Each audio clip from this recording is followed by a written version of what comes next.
right now in the workplace, there are 4 generations of workers still there in the workplace, right? Some say 5, I say 4. And so there are going to be some people in the workplace who, quote unquote, what they used to call paying their dues. They paid their dues. Maybe they worked for 3 years in a particular job before they were promoted, right? And it was like a long, hard climb up. And those people now are maybe retiring, or they are the decision makers actually in that company. And they don't really love it when somebody walks in and says, well, I've been here 6 months. How come you can't promote me? Vicky, thank you so much for joining the Future of Work podcast. How are you today? Really good. Thank you so much for having me. I really appreciate being here. It's a pleasure. And I think this topic that we're going to be discussing is very important, especially in today's work environment. We're going to talk about self-sabotage in the workplace and how we ourselves are holding us back. And so you've helped thousands of professionals navigate their careers and workplace challenges. What initially drew you to this passion of helping others within their professional sphere? Thank you for asking. I started as a copywriter in the advertising business. And Okay. eventually, at the time, advertising was a real revolving door. And I looked for thousands of jobs myself. So I had pounding the pavement experience. And at the same time, I began to rise in an organization. And I got to the level where I was hiring people Okay. for my team. I became a creative director and I was hiring people for my team. And they would roll in and they'd be 10 minutes late. They would have no idea who I was, no idea who the clients were, or the ad agency, right? And I'd be sitting there in my head thinking, you are blowing this, buddy. You are blowing this interview so badly. And one day I'm going to Yeah. write about it. And I thought about it 100 times. I'm going to write this. I'm going to write about job interviewing. And one day I just did. That's what happened. Okay, so it's from your own personal experience and seeing how these candidates were really not stepping up their game, huh? Um, and I mean, you've written 5 best-selling books. Congrats on that, by the way. Which of them do you feel resonates most with today's work environment? Well, I would say 301 Smart Answers to Tough Interview Questions resonates because a lot of people, for whatever reason, today are without work. So they have to Yeah. find a job. But once they find a job, I think Bad Bosses, Crazy Coworkers, and Other Office Idiots helps people. We've all encountered Yeah. people, right? Yep. I mean, and again, back on the topic that we're going to be discussing, you recently wrote an article for us on allwork.space that has been catching a lot of attention, um, especially the idea that we may be the ones holding ourselves back. What inspired you to write that? Are you seeing, is it from your own personal experience that you have held yourself back in a professional manner? Is it what you're seeing out there? What motivated you to write this one? I do see it out there, but I started the article with a personal anecdote of my own, where very early in my career, I was going to be promoted. And I was so terrified that I would screw it up that I was like, no, Yeah. no, no, don't promote me. Let me do practice ads. Let me learn that way. Give me assignments. Don't give me real things to do. And I Yeah. really Yeah. put myself back. Yeah. It's sort of like imposter syndrome, isn't it? We've had a recent episode about that, and I mean, 7 out of 10 people struggle with imposter syndrome per the latest data. Do you see that being one of the key factors in us holding ourselves back? Is it something else? Is it fear of success? What was going through your mind at that time that made you experience that? I think it is imposter syndrome. I feel that at that time, I had no idea how to write an ad. And then suddenly I actually wrote a radio script and it made $2.5 million for that client. And they were like, Wow. "Oh, it's great. Why don't you become a junior copywriter?" And I'm like, "Copywriter?" You're like, "I don't know how to write copy." So like I hadn't gone to school to write copy. I don't know how to write copy. And the whole thing just seems so intimidating and beyond me. But beyond that, a Yeah. lot of times what happens is somebody's in a particular business, right? And they're doing a task. let's just pretend they're doing a great research, right? Okay, Hmm. they're doing Yeah. research, and everyone's complimenting them all the time about the research, but then they're promoted, let's just say, to a level where they're supposed to be managing people. All right. But they Yeah. don't know how to manage people. It's like, how do I, people, they're not getting along on the team. I don't know what to do. Nobody taught me how to manage people. So I think that's part of the problem. Like we're not being trained. And because of that, we feel like we're imposters, and you Yeah. Yeah. Yeah. Yeah. feel like you're an imposter until you aren't anymore. Then suddenly you learn how to manage people or whatever the thing is. And then you've Yeah. conquered it. But in the beginning, it's like being thrown into a pool. Like, I don't know how to Yeah. swim. Yeah, yeah, yeah, definitely. So, would you say that this is a top-down issue or a bottom-up one, or is it a mix of both? Is it is it more the responsibility of an enterprise, of a company, of a manager to train someone to get to a higher level, or is it a responsibility of our own to acquire new skills on a constant basis? Because I mean, the future of work right now, with everything that's happening with AI and technology, soft skills are the ones that will make or break someone to achieve a higher level of success in the professional world. Right. What do you think? Well, I think it depends on the economy and it depends on the particular workplace. Like, for example, in the old days, let's say 6 years ago, uh, there, Okay. there might have been mentors, right? And maybe if you were growing up in a company, you could find somebody that would teach you some things or help you, through these obstacles. All right. But a lot of times now there aren't any mentors. There are no mentors. So how do we do it? You have to mentor yourself and you have to convince yourself, like, oh, I have to keep learning. I have to keep doing this. And you have to tell yourself that even if nobody else is telling you to do it. Yeah. You know what I mean? So I think it's both. Yeah. No, I get it, because I mean, and that's happened to me on a personal basis. I've had bosses and managers, and I've never had a mentor up until now. Um, and it's just a very, very different type of how do you say this? I want to say role play, but it's not role play. It's just a very different dynamic when you actually have someone rooting for you and Right. wanting you to achieve a higher level of success, even if it means that you're going to take your mentor's job. You know what I mean? Right. It's this really truthful um, benefit that they provide you. Um, and yeah, I think we should write an article about that, because I don't think that a lot of people understand what the difference is between a boss, a manager, and an actual mentor. Right. So, Um, I mean, one thought I have about mentors is that because in many companies there are no mentors and there's no mentoring mhm. system anymore, one thing I think is that people have to figure out their own mentors and find their own mentors. A mentor is only somebody who really cares about you, who Yeah, cares about your success and wants to see you get ahead. That's it, right? It doesn't have to be your boss. It doesn't have to be your boss's boss or somebody that you work for. It could be an old boss you had. It could be a friend of yours. It could be somebody who's 10 years younger than you. It's somebody who wants to see you get ahead and gives decent advice that you want to follow, you know? yeah, And they're yeah, yeah, championing you, and you can talk to somebody, it could be your mother, it could be anybody who really cares about you. yeah. And you mentioned this in the article. I mean, that we live in a world of fast disappearing mentors. Right. What would your advice be to someone, which, as we're talking about, is mostly everyone? It's very rare that someone has a true mentor. What would your advice be to someone that does not have a mentor and rather a boss or a manager to achieve a higher level of success in their careers? Right. What would you say to them? I would say try to gather around you a group of people that you can consult. This can I be, love that. let's say you went to college with somebody and they're doing really well in a different field. You can consult that person. They have still navigated a lot of office politics. You can Yeah, consult an old boss of yours. You can consult somebody who works for you if need be.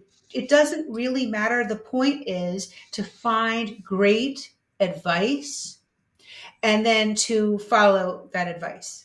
And that, I think, will get you through a lot of sticky situations at the office, even if they are not like your direct supervisor. Yeah, no, definitely. And there's actually a science behind this. The people you surround yourself with will eventually make it so that you grow or not. This is going to sound kind of harsh, but let's say in an office setting, if you're surrounding yourself with, how can I say this?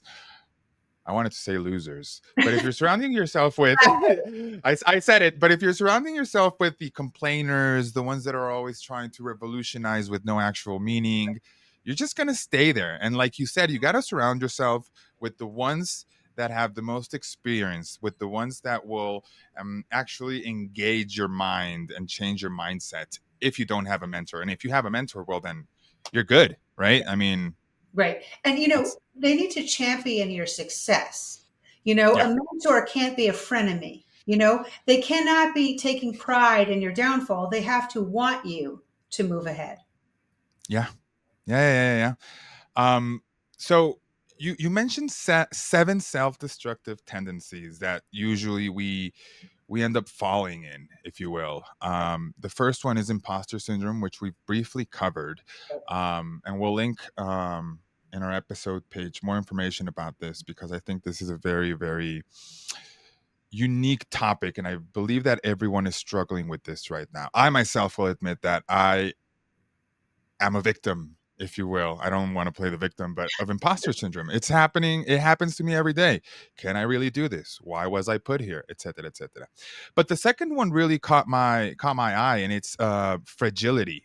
Yes. What do you mean by this? What is fragility? How is that holding us back? Can you go a little bit Sure. more in depth into that? Sure. I mean, when people criticize us, we break inside. Yeah, All we're trying to do is please our boss. But then what is it? She never says a good word. She never says, wow, what a great job. She never pats you on the back. She kind of walks right by and kind of expects you to be fantastic, right? And if you are too thin skinned, this is a problem. And sometimes it's not your fault. In fact, I think most of the time it isn't your fault. It's that your boss has no training in how to manage people, right? So yeah, you're not getting the approval that you need, and you feel weak, and you also feel like, oh, I'm walking on eggshells with this yeah. person, Oh, okay. you know, Yeah, and that's really, really, really hard. It's very, very difficult. But I think that sometimes you just have to sort of, you have to pat yourself on the back. You have to say, I am doing a fantastic job. Look in the mirror, say, I'm doing a great job, yeah, and just pat yourself up and figure like this is the type of boss you have that doesn't give compliments, right? She only yeah. gives criticism, no compliments. All right. You have to compliment yourself. This is Yeah. not a false I sense of pride. It's just being like it's self protection. I definitely agree, and I hope I don't get canceled after saying this.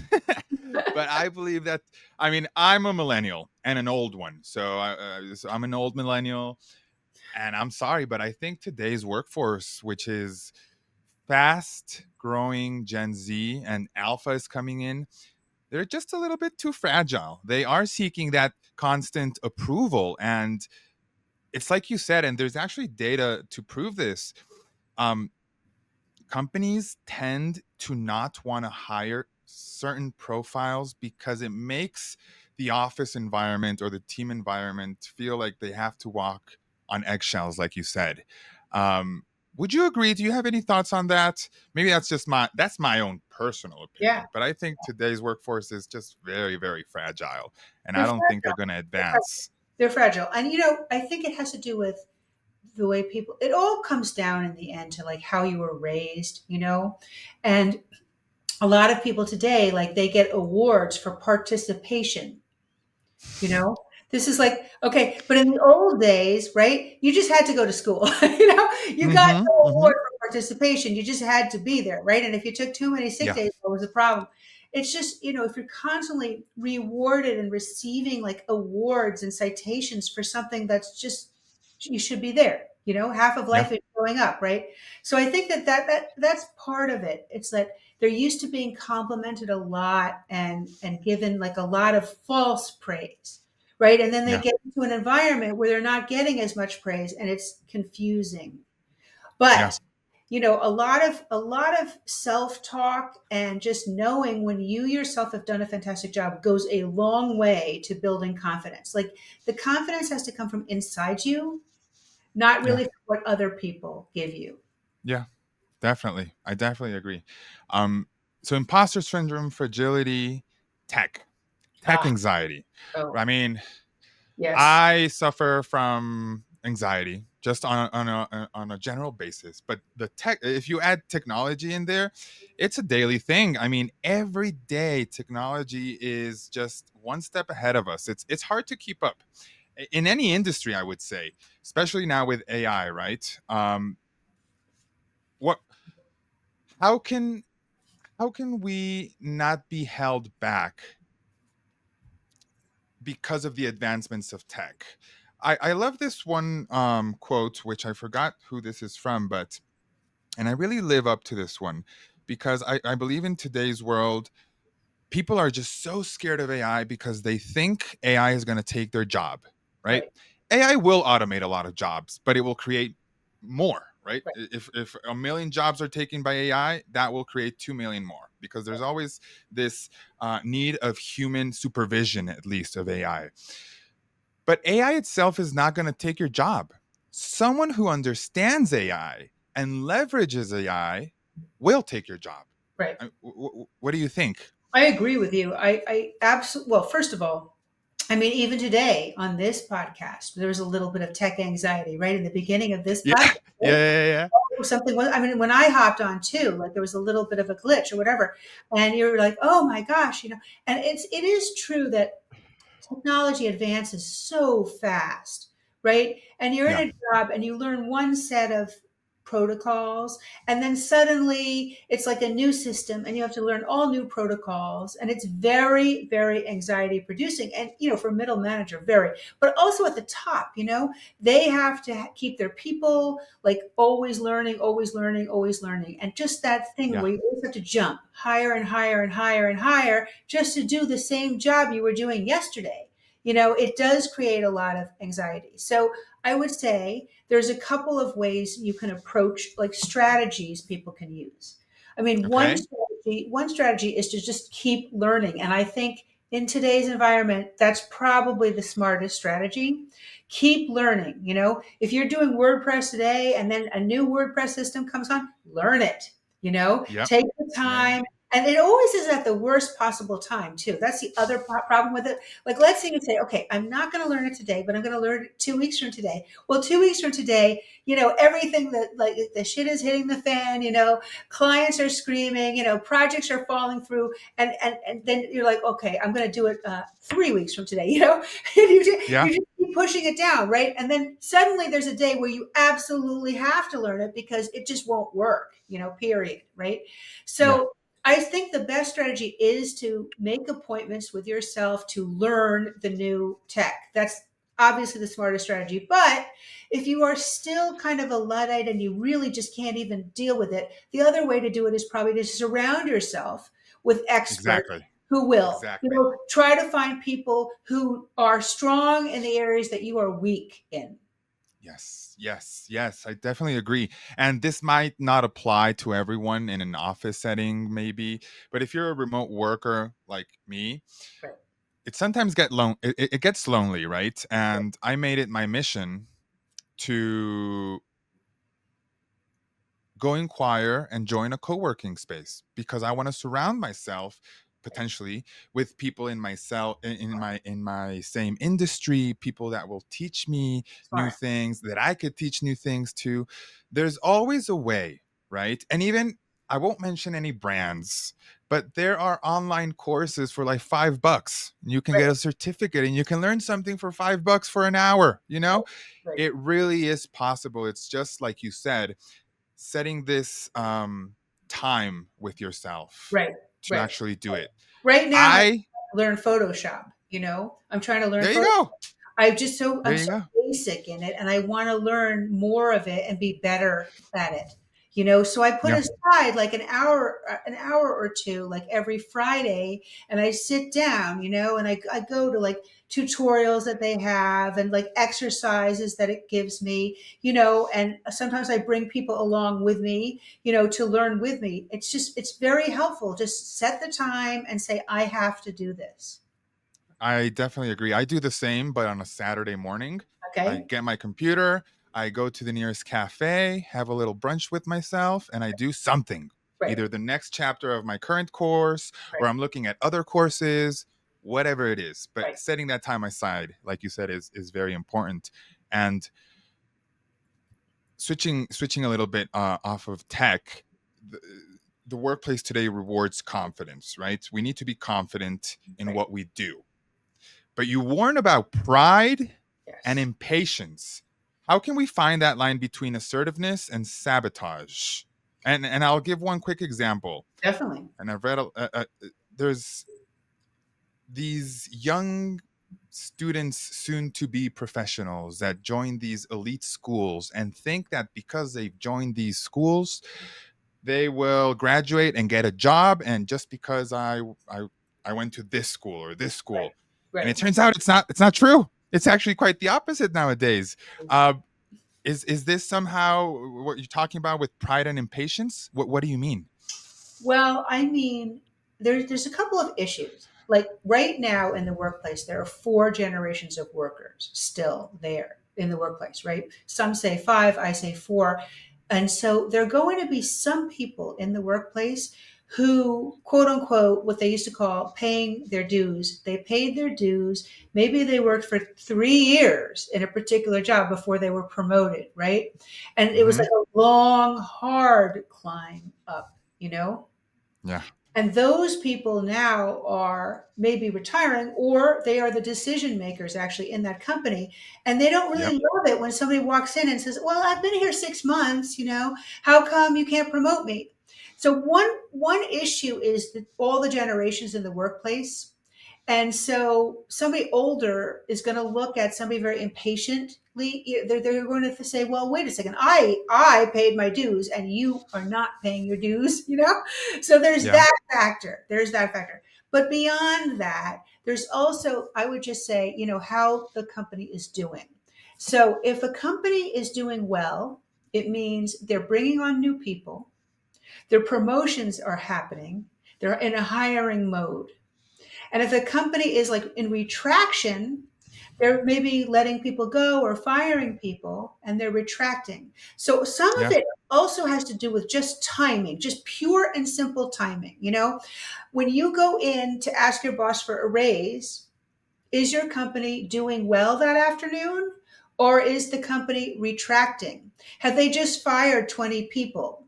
Now Yeah. you can make the argument, well, they just fired 20 people, so there's more money. That's sometimes true, but also a better strategy is to wait until a company is doing gangbusters. Like they have Yeah. gained business, they're in the hiring mode, they're moving forward.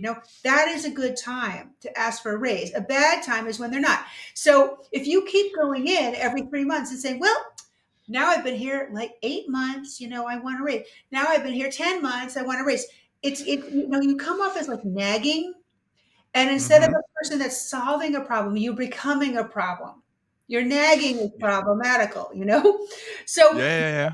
that I think, somebody really, it's not just about like your interiority, about pride or whatever. It's also about taking the temperature and Yeah. knowing like how is this team in this company today doing. And then of course just even like more globally, beyond that, how is your industry doing? Is your Yes. Yes. industry Yes. growing Yes. or is it really contracting? And you have to weigh these things, and these things matter when it comes to getting raises and promotions. Yeah. Yeah. Yeah. Definitely. And I mean, this is from my own personal experience, and I tell my friends this, and I tell my little brother this. Um, I've worked for both Fortune 500 companies, and startups. And what I would recommend to people out there, but don't take my word for it, is to start in a smaller type company where there is a vision for growth. You'll grow faster in a smaller one than in a big one where everyone's competing with each other. That's just my personal experience. You will grow faster in a startup um, than in a company that has millions of employees. It's just the ladder is harder, right? The corporate ladder gets taller and taller with big companies. Um, we've talked about the need for praise. We've gone over that. Mm. Listeners, learn to give yourself your own praise. There are people out there that don't give it, and just because of that, you should not be held back or feel bad. But you also talk about blabbermouth impulses. What are these? Because as a writing teacher and a nonfiction editor, good communication plays a role in everything that we're discussing. What are these blabbermouth impulses, and how does communication play a role in everything that we're talking about? Yeah, that's a really interesting question. I feel like a lot of it depends on your one-on-one relationship with your supervisor. And I feel like some people are great communicators. They're very clear and they say what they mean. All right. Mm-hmm. Other people are very passive aggressive and they don't say what they mean. Some people, are emailers, like email, email, email. Other people are like, let's walk down the hall. Other people are Yep. like, let's do a Zoom meeting, in 10 minutes. Some people are great communicators. Some people are over communicators. But I feel like if you are kind of in the middle, or let's just say if you're reporting to somebody, I think the trick is to figure out what type of a communicator your boss is and to kind of Yeah. work with that. Work with that. Yes. So if Yes. your boss is the type of person that really doesn't like to sit down and, chat, don't sit down. Don't sit down like on Monday morning and say, "Oh, what you want to hear about my weekend?" Yeah. Like Yeah. Yeah. don't do that. If your boss is sort of a look over your shoulder type of person, let them look over your shoulder. Let them see your lists and like what you're doing that day. Talk to them about it. Like try to get along with people. And I think this is the secret thing I feel with all business. The secret is like getting along with the different personality types that you will find there and recognizing who that person is and maybe why they're that way, and then just trying to acclimate yourself to them rather Yep. than having them acclimate to you. You acclimate to them. Yes. That's very good advice. Yes. Yes. Yes. Yes. Yes. Yes. And that sort of happened to me on a personal experience. I was born in Mexico, so I'm Mexican, right? And I work for an American company, right? And there were so many not language barriers, but communication barriers. And I learned to adapt to the way that Americans work because I was falling behind. Here in Mexico, we have this tendency to think that if we're emailing someone a lot or asking them or following up, we're bothering them. And I was taught the hard way that you're actually not. Um, Reminding people of things is just like a nudge Right. to someone, and it's sort of a good thing I learned. But you're definitely right. We need to learn to adapt to work with others and not expect that others will do the same. Yeah. I And think that's right. And you could yeah, just ask. I mean, one really easy thing to do is just to ask them, like yeah, when you first start working with somebody, just sit down and just say, how do you like to communicate? Do you yep, want like a weekly update? Do you want it every 3 days? Suggest things that will work for you, obviously, right? What the yeah, person wants. And then just try to do that. Try to do what they're asking for. It's not very difficult. I mean, look at yourself, I think, as a problem solver, and this is going to solve a problem there at the yeah. company, and you're just going to be like smooth and seamless and just go with it. And I think this often like is very, very, very helpful. And then when you become a manager, when you're leading other people, try to tell them like, oh, this is kind of like the way I like to work. Like Mm-hmm. maybe somebody pops in every 6 seconds and like asks questions, but that doesn't work for you because it's interrupting your flow. Tell people like in the nicest way, let's do it this way. Let's try it Yeah. this, Yeah. and try to, like, Yeah. adjust. The other thing I feel is important is that you're working someplace, ask for feedback, but be careful of how often you do it. I would say try to get feedback before your performance review comes up. Try to Okay. sit down, like, let's say you start someplace and then try to sit down with that person, like after 2 or 3 months, just informally, and try to see what you're doing right and what you aren't doing right. And then you can micro correct it. You can Yeah. make little corrections to the way you are coming across, so that when the actual review comes, you shine. Yeah, or you're actually saying like, "Oh, I've been working on this since our last conversation. Look at the Exactly. changes." Or that's actually very smart. I've never thought about that. It's getting ahead of the curve, if you Right. will. It's getting ahead of Um, the curve and try, but to do that, again, going back to the thin skinned problem, you mhm. need to have a little bit of a tough skin, because if you ask someone for feedback, you will get feedback. you know, Yeah, yeah, yeah, yeah, yeah. Right, and you may not love it. You may not love the feedback that you get. But the trick is to sort of like treat it almost like the person is a mentor, even if they aren't. Like, Mhm. oh, that's interesting. I didn't know I was doing that. Thank you. I'm going to work on that, Yeah, and then create a definitely. plan with the person where you do kind of work on that issue, so that when the real review comes, you're like fabulous. Yeah. Yeah, yeah, yeah. You're one step ahead. Um, that's great advice. That's great advice. We're nearing the end of our episode, and you mentioned at the beginning that you've had experience hiring people. You were in high level companies. Do you have any quick etiquette tips for 2025 and beyond? What's the major don't that still surprises you, and you're like, what? Why are people still doing this? Or why are companies still doing this? It could be both ways. I think it's a do and a don't. I think the major do is do your homework on the person. Do your homework on the person. Find out. Okay. It's so easy to find out everything about anybody today, right? I Yep. mean, you can go Too on, easy, I would say. yes, you can go on LinkedIn, you can go on Google, you can go on their website, you can go on the company's website. There's like a Hmm. million ways, right? You can go on X, right? You can go on TikTok. I mean, if you can't find out every single thing about a person in 1 hour, I would be very surprised. Okay, Yeah. find Yep. out about the person, who the person is. All right, but don't be like a stalker. Don't Yeah. be a stalker. Like, don't walk Yeah. in and be like, "Oh, I read every single thing about you, and I know every single thing about you," and da da da da da, because that's just creepy and weird, right? So it's like a combination of, like, it, but then you restrain yourself somewhat. Yeah. Definitely. Thank you so much for joining us. I mean, this has really been an amazing episode. I think our listeners will get a lot of insights and tips from this. Um, is there any way someone can reach out to you? What's the best way someone can reach out to you, get to know more about the books you've written? We will link those anyway so that our listeners have easy access to that. But is there any way someone can reach Yeah. out to you in any way for anything? Thank you so much. It's just very simple. It's like VickyOliver.com, VICKY, Oliver.com. My books are listed there. They're on Amazon. They're in places where books are sold. And there's also a lot of articles on my website. And if someone has a burning question, they can write to me, and I will answer them. And that way. That's amazing. And we've never actually done this before. And I have three burning questions, All if you right. will. Let's go for the first one.